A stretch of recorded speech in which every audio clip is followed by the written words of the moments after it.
जंगल की तराई में गहरा दलदल था। आए दिन कोई ना कोई जानवर दलदल में फंसकर अपनी जान जोखिम में डाल लेता था। ये जंगल घने छायादार वृक्षों से ढका हुआ था। यहाँ दोपहर में ही शाम होने का आभास होता था। इस दलदल वाले जंगल में ढेर सारे जानवर रहते थे। सभी जानवर एक दूसरे का बहुत ख्याल रखते थे। जंगल को हरा भरा रखने में हर जानवर अपना योगदान देता था। कोई पौधों में पानी डालता, कोई खाद और कोई आसपास में कचरा इकट्ठा होने नहीं देता। इसी वजह से यह जंगल इतना खूबसूरत हो गया था। यहाँ आम, लीची और अमरूद के ढेरों पेड़ थे। अंगूर की बेलें लटक रही थीं। सभी जानवर खूब फल खाते और स्वस्थ रहते थे। जीवन में सुख, चैन और भरपूर शांति थी। हर सुबह सभी जानवर मीटिंग करते थे और अपना दुख सुख एक दूसरे से बांटते थे। आज की मीटिंग का विषय था व्यायाम और सुबह की सैर।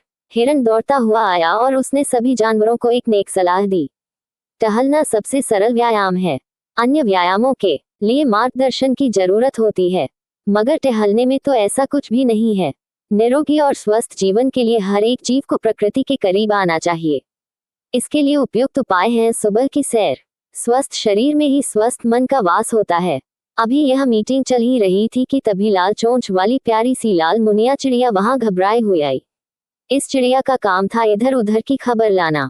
तभी तो सब जानवर प्यार से इस नटखट चिड़िया को पोस्टमैन कहा करते थे। पोस्टमैन कोई बहुत बड़ा रुतबा होता है, ये सोचकर वह खूब इतराती थी। अपने खूबसूरत नाजुक नीले नीले पंख फैलाए वह कभी इस डाल तो कभी उस डाल पर फुदकती रहती थी। सब हंसते। लाल मुनिया कभी चोटी पर होती तो कभी पाताल में। पर यह क्या, आज तो तुम बहुत घबराई हुई हो, क्या परेशानी है? कहकर दीपू सियार लाल मुनिया को तसल्ली देने लगा। लाल मुनिया बोली, तुम सब मीटिंग में इतने व्यस्त हो कि तुमने जमीन पर शेर के पंजों के निशान भी नहीं देखे, उसकी गरजती हुई दहाड़ भी नहीं सुनी। यह क्या कह रही हो लाल मुनिया? शेर और इस जंगल में हम सब तो यहाँ बड़े मजे से रह रहे हैं। हम सभी एक दूसरे का बड़ा ख्याल रखते हैं। अब तो लगता है साक्षात मृत्यु सामने खड़ी है। चलो दिखाओ उसके पंजों के निशान। मेरा तो दिल बहुत घबरा रहा है, ब्लैकी भालू बोला। आओ चलो, कहकर वह उड़ती हुई एक पहाड़ी पर जा बैठी। ये पहाड़ी भूरी लाल मिट्टी की बनी हुई थी। रात को तेज बारिश आने के कारण वहां पर नमी आ गई थी, जिसकी वजह से शेर के पंजों के निशान साफ नजर आ रहे थे। सभी जानवर इन निशानों को देखते ही भयभीत हो गए। भूखे प्यासे बैठे बैठे उन्हें काफी वक्त हो गया। धीरे धीरे सांझ का सन्नाटा पसरने लगा। तभी सन्नाटे को चीरती हुई शेर की भयानक गर्जना सुनाई दी। जंगल में शेर, ये बात आग की तरह सारे जंगल में फैल गई। अगले दिन सभी जानवरों ने एक सभा बुलाई, जिसमें सभी से ये सुझाव मांगा गया कि शेर से कैसे सबकी रक्षा की जाए। सबसे पहले सभी ने लाल मुनिया को ये काम सौंपा कि वह पहले ये पता लगाए कि शेर कहाँ डेरा डाले हुए है। लाल मुनिया बड़े घमंड से बोली, ये कौन सी बड़ी बात है, मैं तो एक ही उड़ान में पता लगा लूंगी। लाल मुनिया ने आसमान की तरफ देखा। बरसात का मौसम था। काले काले बादल गरज गरज कर बरस रहे थे। लाल मुनिया तेजी से पंख फड़फड़ाकर उड़े जा रही थी। तेज तूफानी हवाएं भी उसे रोक नहीं पा रही थी। बारिश में उसके पंख भीग गए थे, फिर भी वह थकी नहीं थी। सच, जो लोग लगन और मेहनत से काम करते हैं, सफलता उनके कदम चूमती है। जल्द ही लाल मुनिया को शेर का पता चल गया। उसने दलदल वाली गुफा जैसे ही देखी, वह वहां लगे एक नीम के पेड़ पर बैठ गई। कुछ देर बाद ही शेर दहाड़ता हुआ गुफा से बाहर निकला और गुफा के आगे बनी पत्थर की एक चट्टान पर बैठ गया। उसकी दहाड़ से सारा जंगल थरथरा गया। लाल मुनिया डर से कांपने लगी। वह तुरंत वहां उड़ चली जहां सारे जानवर उसका बेसब्री से इंतजार कर रहे थे। जैसे ही लाल मुनिया वहां पहुंची, सबने उसे घेर लिया। लाल मुनिया डरकर धीरे से बोली, वह शेर दलदल वाली गुफा में छिपा है। अब वह शिकार पर निकलेगा और हम सब एक एक करके कम होते जाएंगे। अब हम ऐसा क्या करें जिससे सांप भी मर जाए और लाठी भी न टूटे, बूढ़ा सियार बोला। तभी लाल मुनिया बोली, चीकू खरगोश बुद्धि में हम सबसे तेज है। दलदल वाली गुफा के ठीक ऊपर जो सबसे ऊंची पहाड़ी है, वो उसमें रहता है। वहां तक पहुंचने का रास्ता बहुत कठिन है। चीकू पर मुझे पूरा भरोसा है। वह हमें कोई न कोई ऐसी तरकीब जरूर बताएगा जिससे हम शेर से अपनी रक्षा कर सकें। हाँ, ये बात बिल्कुल ठीक है। चीकू को पढ़ने का भी शौक बहुत है। वह अक्सर हम सभी जानवरों को इकट्ठा करके कहानियां एवं चुटकुले सुनाता है। वह सचमुच बहुत ज्ञानी है, गधा बोला। तभी हाथी बोला, अभी तो रात गहरा गई है, चारों तरफ सन्नाटा है। कल हम सब चीकू की खोह पर चलेंगे, आप सब इसी बरगद के पेड़ के नीचे इकट्ठे हो जाना। सुबह सुबह सभी जानवर बरगद के पेड़ के नीचे इकट्ठे हो गए। मौत के भय से रात भर कोई सोया भी नहीं था। लाल मुनिया बोली, मुझे एक शॉर्टकट रास्ता भी पता है, मैं उड़ती जाऊंगी, आप सब मेरे पीछे पीछे लाइन बनाकर आना।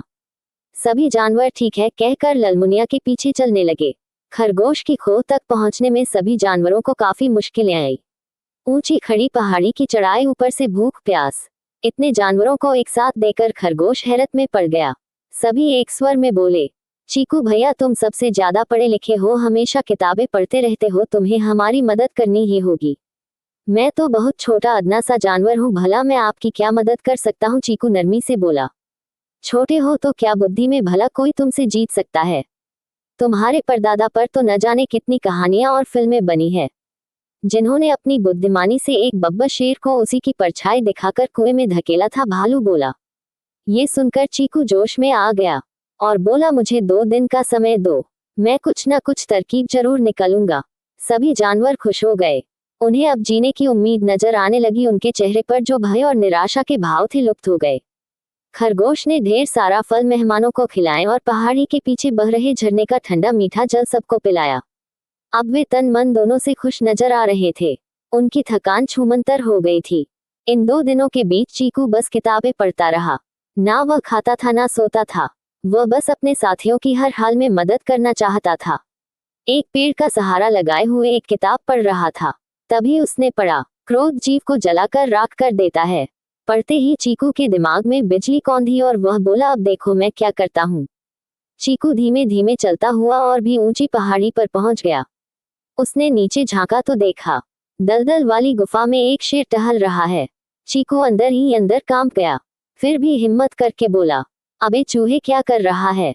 शेर दहाड़ा, ये कौन बकवास कर रहा है, किसकी मौत आई है, ये जो जंगल के राजा से झगड़ा मोल ले रहा है। चीकू बोला, जंगल का राजा और तू, अबे देख रहा है अपना बदन सूख कर काटा हो रहा है, मरियल कहीं का।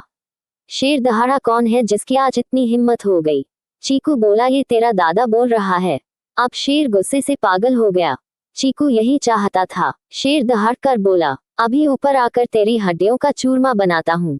चीकू बोला, अबे हड्डी के ढांचे, तुझमें दम भी है जो ऊपर पहाड़ी पर आकर मेरा मुकाबला कर सके। शेर आग बबूला हो गया और दहाड़ता हुआ ऊपर पहुंचा। पहाड़ी बहुत ऊंची थी, उसके पहुंचने से पहले ही खरगोश अपनी छोटी सी खोह में जाकर सो गया। शेर दहाड़ता रहा, आखिर कब तक इंतजार करता। अंत में थक हार कर वह नीचे उतर आया। वह बुरी तरह थक गया था। अभी वह नीचे पहुंचा ही था कि उसे खिलखिलाकर हंसने की आवाज आई। उसने देखा कि चीकू ऊपर से उसका मजाक उड़ा रहा है। अबे गीदड़, ऊपर आना क्यों, डर गया क्या। शेर गुस्से से बोला, अभी आता हूँ, आज तू जिंदा नहीं बचेगा। वह फिर ऊपर चढ़ने लगा। शेर ऊपर पहुंचा तो चीकू नदारद था। अब ये रोज का नियम हो गया था। चीकू उसे ऊपर के पहाड़ी से कुछ न कुछ कहकर उसकाता और वह क्रोध में उफनता हुआ ऊपर पहुंचता। लेकिन चीकू को वहां न पाकर और भी क्रोधित हो जाता। कई महीनों तक ये क्रम चलता रहा। आखिर एक दिन क्रोध में जब वह पहाड़ी से उतर रहा था तो उसका पैर फिसल गया। वह लुढ़कता हुआ कई फीट नीचे चट्टान से टकराकर गिर पड़ा और वही उसने दम तोड़ दिया। चीकू जब सोकर उठा तो देखा सभी जानवर फुलमलाए मालाएं लिए उसके स्वागत में खड़े थे। सभी जानवर बोले, चीकू तुमने एक बार फिर साबित कर दिया कि तुम भी अपने दादाजी जैसे ही बुद्धिमान हो। वह देखो दलदल वाली गुफा में। चूंकि चीकू ने ऊपर से झांका, शेर मरा पड़ा था।